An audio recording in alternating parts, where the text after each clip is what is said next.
All right, welcome back. We're going to move on to the next topic of our review of Teenage Mutant Ninja Turtles Mutant Mayhem. And the next topic will be, I believe it's acting and writing. Starting with you, Big O, what did you think of the overall acting and writing? Let's kind of keep this succinct, guys, for the sake of time. All right. For the acting, yeah, I really felt like they they captured the teenage essence in the Ninja Turtles. Acting. They act like real teenagers and stuff like that. So they definitely sold me on that.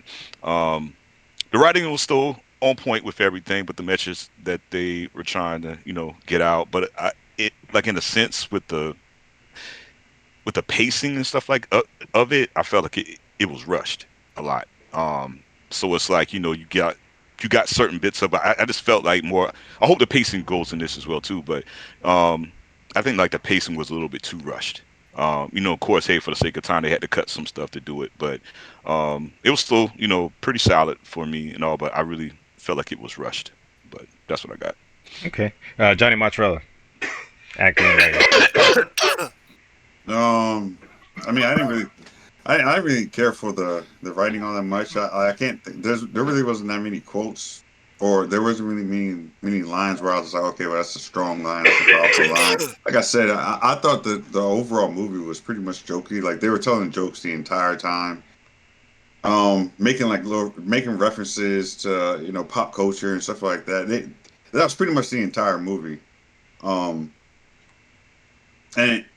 to to bring it back, because I know you're going to say, okay, well, you're biased, or whatever. Well, you are. I mean, you are. I mean, just admit it. I mean, there's nothing wrong with having. There's nothing wrong with that. You're just from a different generation, Well, no, to me, generation doesn't matter. It does matter. It does matter. No, it doesn't. It doesn't, because I can appreciate. Look, I love. Are you gonna go watch a silent? Are you gonna go watch a silent movie? Are you gonna go watch one of those? What? A silent movie. What? One of those silent films. Silent films. Are you gonna go watch that? Yeah. A silent? No, man. A full movie. I want to watch the entire thing. You're gonna go watch it. You might appreciate some aspects of it, but are you gonna go watch it? What? A silent film? Yeah, silent film. No, I haven't. Hell no, you ain't gonna watch a silent film. It's from a different generation. You're from a different generation. Yeah, but there's a technology. Yeah, exactly. There's all kind of things. Yeah, but writing is writing. So you're saying that a book that was written in the 1600s still couldn't hold up today if it was? No, it couldn't. No, it couldn't. Are you gonna go read Shakespeare? Yes. No, you're not. You're not gonna read. You're not gonna read it. You're lying to your damn team. You're lying. You are lying. You are lying. You are lying. If you read Shakespeare, if you read Shakespeare, it's because you were forced to do it in high school. You're not gonna go pick up a Shakespeare novel and read it unless you're like you're just into that type of thing. Like there's some people who are into Shakespeare like that, who are historians and shit like that, and literary whatever. You know what I'm saying? But most people aren't going to go out of their way to read Shakespeare because the language is antiquated. The even a lot of the metaphors are antiquated. You don't know. Sometimes he'll have a metaphor or he'll make a joke and it's not funny because I don't know what the fuck he's talking about. I'm not from that time. You see what I'm saying? So let's be. We have to be honest though. We have to be honest. We do have some bias. We have some bias because we've been around for almost half a decade. And in your case, Travis, you have been around for half a decade. Bias we have is called quality. Which I did not know. I did not know, Travis. I didn't know you were 50. Like a face. I didn't either. I didn't know he was 50. If you make a ninja movie, make sure they learn from ninjutsu. Okay, anyway, sorry for interrupting. Wait. Because with the internet, if the people without the internet go back and do more research, to make a more factual movie and cartoon. We come all the way to 2022, 2023, and you can't even do enough research to find out where ninjas come from. So, Uncle Dave, is this your take on the writing and story so we can move on? Yeah. Okay.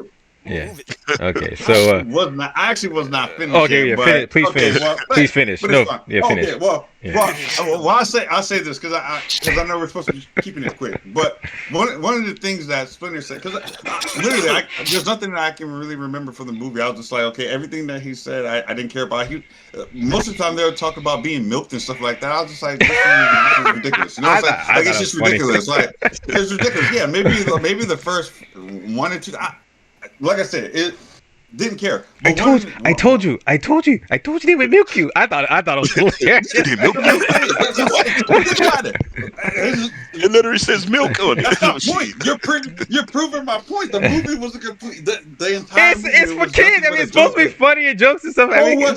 So what? Hold on a second. So was all the ones that came before it. That's not what I'm saying. What I mean is good writing, good lines, even in a comedy, is either good or it's bad.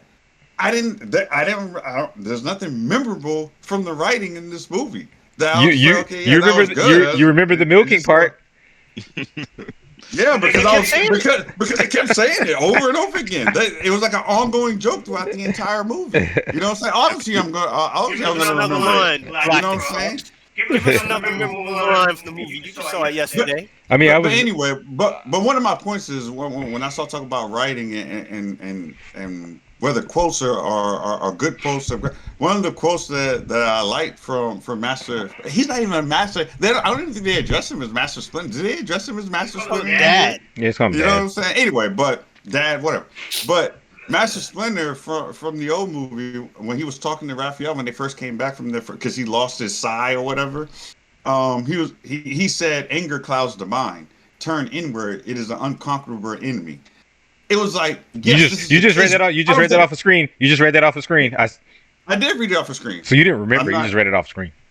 No, what I'm saying is I remember the line. I said I remember the lines being better. Like I remember the writing being better. I see what you're saying. Like they gave us better writing back then. So like when I was looking up the old movies last night, and I was just like, man, these are like fire quotes. And I was like, I was going back and I was looking at the transcript from the new movie, and I'm like, this is lame, man. Like I'm sorry, it's just lame. But that's my take. I don't want to take up too much time. All right, we're gonna move on to Carbon X. Go ahead. Overall, I mean, it was I guess a goofy, fun movie. I guess that's about it. You know, it didn't really get too serious and like that. Well, like the trailer. That trailer in that first part, it really like if they would have went the serious route, it would have been a whole different movie. That's all I can say. It would have been a whole different movie. But it was just a very just goofy movie overall. You know. I mean, I enjoyed it, but I mean, I feel like I wish it would have been a little more serious. You know, I would have preferred that. Travis, what's your take? I know you haven't seen it, but you know, just general, what's your take? Well, I really can't contribute to that. All I can take from what you're saying, new is not always better. And and people still watch silent films. I still watch silent films. Yeah, but you are a film. You are a film. You have no choice but to watch. And you are a film. But see, you are a film buff, though. You see what I'm saying? Like you're not normal. Most normal people aren't gonna go watch a silent film. I watched the silent film last. Wednesday. From the 1930s, but phenomenal. You still learn from that stuff. You can, and I agree, the stuff is still timeless. That's what as long as the writing is good and the story is strong. I mean, keep in mind, case in point, people still read from the Bible, and that's 2,000 years ago because there's still some wisdom in it. But when you read it, though, right, and they do a metaphor or something like that, do you always understand it? No. I mean, of course, things are going to change. Yeah, so there's interpretation and stuff like that. Versions of the Bible too that have certain things too. So, are you reading the exact same Bible from 2,000 years ago? That's not the point he's trying to make, though. That ain't the point he's making. Well, I mean, that's a whole nother discussion. Yeah, it's a whole other discussion. But I still think, I'm really appreciating the discussion, listening to y'all, because it's telling me and it's teaching me that, hey, reinforcing into me that, what the do's and don'ts and what's going to keep an audience's attention and how you want to have a story That that's going depends to on be your audience universal. bases. Like, if you're trying to appeal to like, Carbon, let him finish. Let him finish.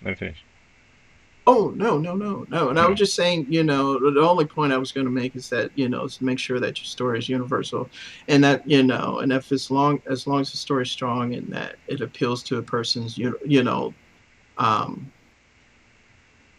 qualities that are in people, or characters that are in people that are universal, it'll stand the test of time. So yeah, I want to hear what he has to say. Yeah, go ahead, I'm Carbon. not Go ahead. I mean, it just depends on your fan bases and who you're trying to market to, your audience, because if you want to make money, the easiest way to make money is usually through kids. I'm sorry. You just make a kid movie and you know what you're doing, you make some money. And that's kind of been the meta of like animation and movies for how long now, so it's like, yeah, because you're it's trying to go forward not with people, you gotta make like an actual appealing story and everything, if you're trying to go forward with people, which yeah, it's gonna take more time and effort. Yeah, because not everything is going to appeal to everybody. Yeah. And I think ultimately, for me, when it comes to the acting, I think everyone did a good job in this. The voice acting was actually pretty good. Whether you like Donatello, come again. Yeah, we didn't mention we didn't mention that. I think he was the only one that was off. But I don't. It's not that I dislike the voice. They just had the wrong voice for the wrong character. Michelangelo should have had Donatello's voice because Michelangelo's always been the youngest turtle, so he should have had the youngest sound of voice. And they gave it to Donatello. And the only reason why I could think that they may have done that is because he's supposed to be the nerdy one. But just because you're a nerd doesn't mean you have like a light sounding voice. I know plenty of nerds that got deep voices. So this idea. So I think that was a misstep. That when it comes to actual, but that was more of a casting thing rather than a voice thing. The voice acting was still pretty good. It was for the wrong turtle. You know what I'm saying? But overall, I thought the acting was pretty good. I was a little concerned about Jackie Chan because his English isn't the best.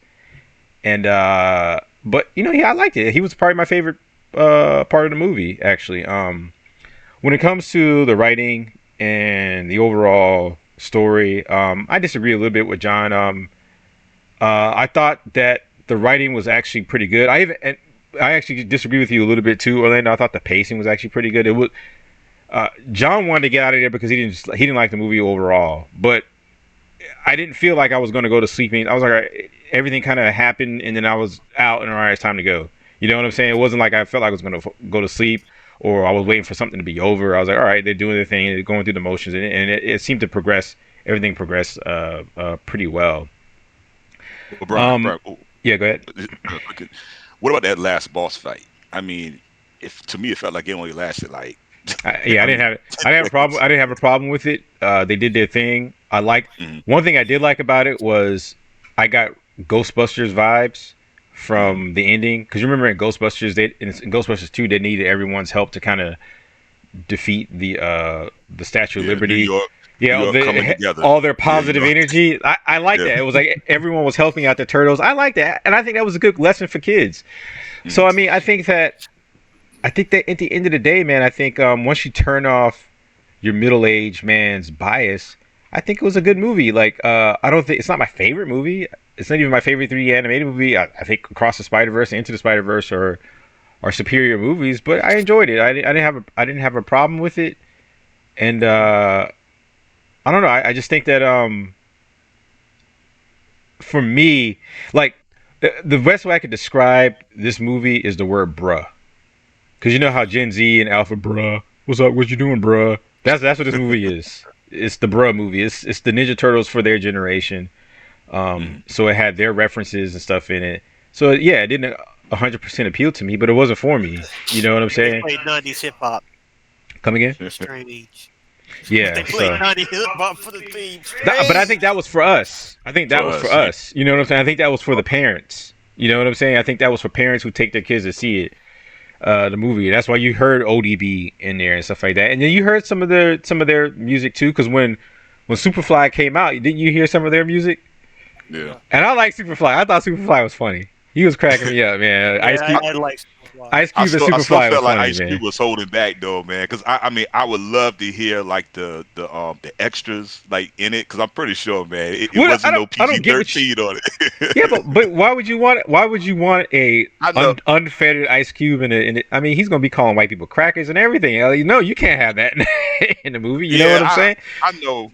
But Yeah. even with a Seth Rogen movie, like like Sausage Party, because my thing was I'm like, well, yeah, how but is this is he for gonna make kids. this This is movie? for kids, though. This is for Exactly, kids, though, man. but he did achieve it in doing it. I'm pretty sure it was a lot of cutting out, and he had to kind of like, oh man, but But Ice Cube, to me, it felt like he was holding back a little. But I Ice know, Cube, I mean, holding back like Ice Cube isn't dumb. He knows it's a kids movie. He's gonna tone. I know, he's gonna tone down his ice cubing. You know what I'm saying? But he did a good job in it. He did a good job. I mean, come on.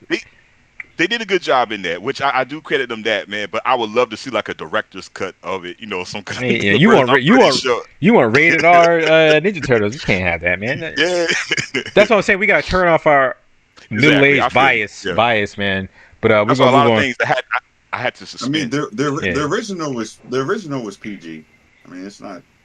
Yeah, I know. I agree. I'm not. Yeah, that's what I'm saying. But it sounds like he's saying he wanted Ice Cube to go all out, fuck the police type shit. Yeah, you can't do that, man. Yeah, I mean, it's just I had to suspend that part of it. Never been that. Yeah. I mean, I know I had to suspend that part of it, man. And even with a Seth Rogen, like Sausage Party and stuff, I was like, whoa, is that gonna? I know, but it's like they did a good job though. It still got through, so it's good. All right, so we're gonna move on to the last section. So we'll be right back.